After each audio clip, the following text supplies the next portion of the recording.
Pourquoi le monde est fou? Vous êtes où, monsieur Barlow? Je suis ici. D'accord. Et vous dites? Pourquoi le monde est fou? Est fou? Bah oui, parce que les philosophes qui sont à côté de leur pont. Maintenant, si vous voulez, je peux vous lire ce que moi j'ai pensé, parce que je pense par moi-même. J'ai pas besoin d'un philosophe qui m'explique ce que j'ai à faire. Quand je dois manger, j'ai pas besoin du philosophe.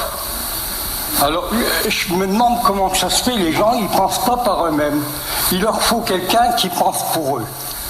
Nous avons la clique des intellectuels qui, comment dirais-je, parce que je ne suis pas instruit, qui pensent pour nous, qui nous endoctrinent. La République, c'est une religion. C'est une religion et les gens disent, la République pour qui? Pour les nantis, pour les instruits.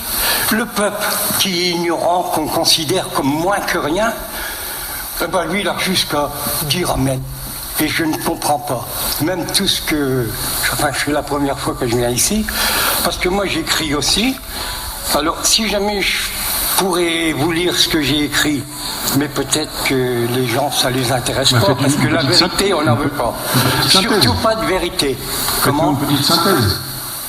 Dites-nous, comme ça, hein. Lire. Mais est-ce que vous avez le temps de m'écouter? Non. On a le temps, oui.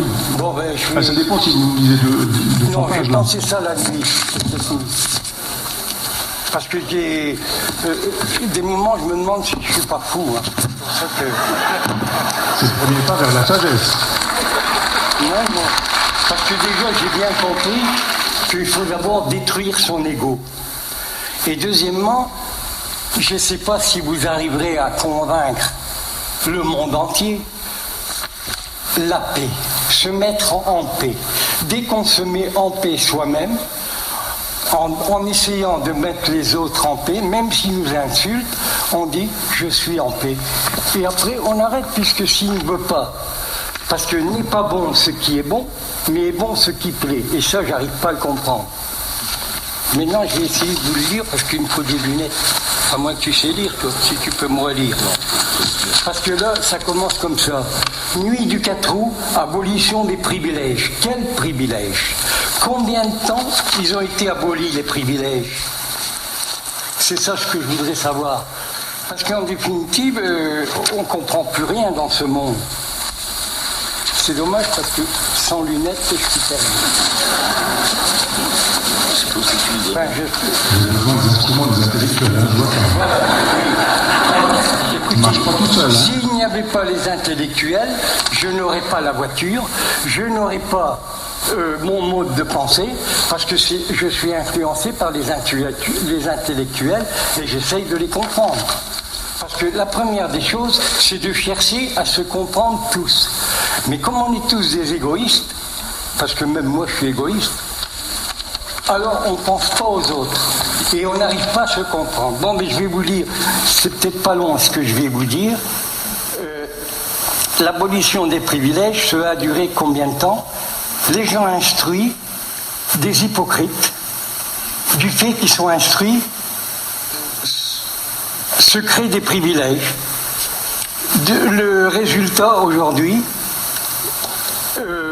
les nouvelles technologies dont certains ne bénéficient pas, plus on veut faire croire que les chevaux de labour vont courir aussi vite que les chevaux de course, c'est pour dire les instruits, ils racontent au peuple qu'ils vont devenir aussi intelligents. Les instruits se considèrent comme la race supérieure. Du moment que j'ai des diplômes, je suis au-dessus du peuple, qui est la race inférieure. Le peuple est la race inférieure, c'est malheureux à dire. Les instruits manipulent le peuple, érigent des lois qui les avantagent. Il y a les violents qui tuent les soi-disant bonnes personnes, qui se sont accaparés les richesses et qui font croire qu'ils sont gentils en créant les lois qui les protègent, manipulent le peuple ignorant. Beaucoup de personnes, comme au temps des Hébreux, soumis, il leur faut des guides incapables de prendre les décisions eux-mêmes. Ce sont eux qui pensent à la place des personnes. Il y a ceux qui préfèrent être en paix, en vivant moins bien, mais soumis. C'est tout ce que j'ai à dire.